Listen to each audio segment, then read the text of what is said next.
of praise. Praise is the reflection of virtue, but it is as the glass or body, which giveth the reflection. If it be from the common people, it is commonly false and naught, and rather followeth vain persons than virtuous. For the common people understand not many excellent virtues.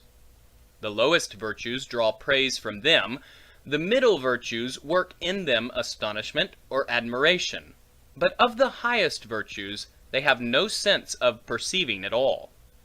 But shows and species virtutibus similes serve best with them.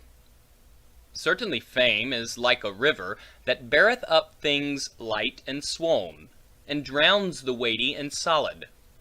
But if persons of quality and judgment concur, then it is, as the Scripture saith, nomen bonum instar unguenti fragrantis.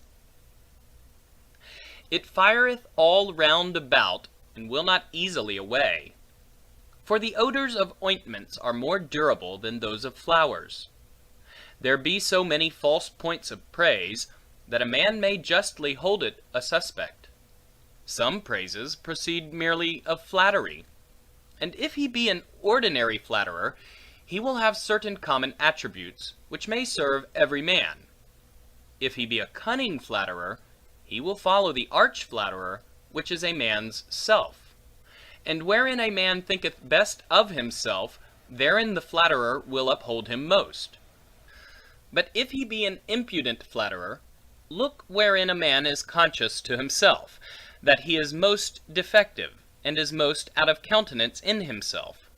That will the flatterer entitle him to perforce. Spreta conscientia.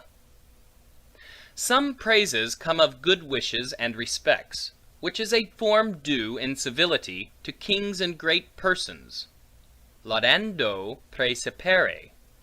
When, by telling men what they are, they represent to them what they should be.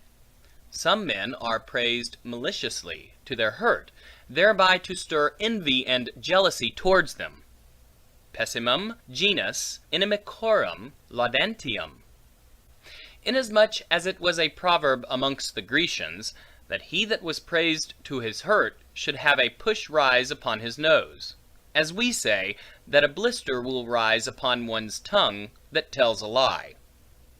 Certainly moderate praise, used with opportunity and not vulgar, is that which doeth the good. Solomon saith, he that praiseth his friend aloud, rising early, it shall be to him no better than a curse. Too much magnifying of man or matter doth irritate contradiction, and procure envy and scorn. To praise a man's self cannot be decent, except it be in rare cases, but to praise a man's office or profession, he may do it with good grace, and with a kind of magnanimity. The cardinals of Rome, which are theologues and friars and schoolmen, have a phrase of notable contempt and scorn towards civil business. For they call all temporal business of wars, embassages, judicature, and other employments, spiriri, which is under sheriffries, as if they were but matters for under sheriffs and catchpolls, though many times those under sheriffries do more good than their high speculations. St. Paul, when he boasts of himself, he doth oft interlace, I speak like a fool. But speaking of his calling, he saith, magnificabo apostolatum meum.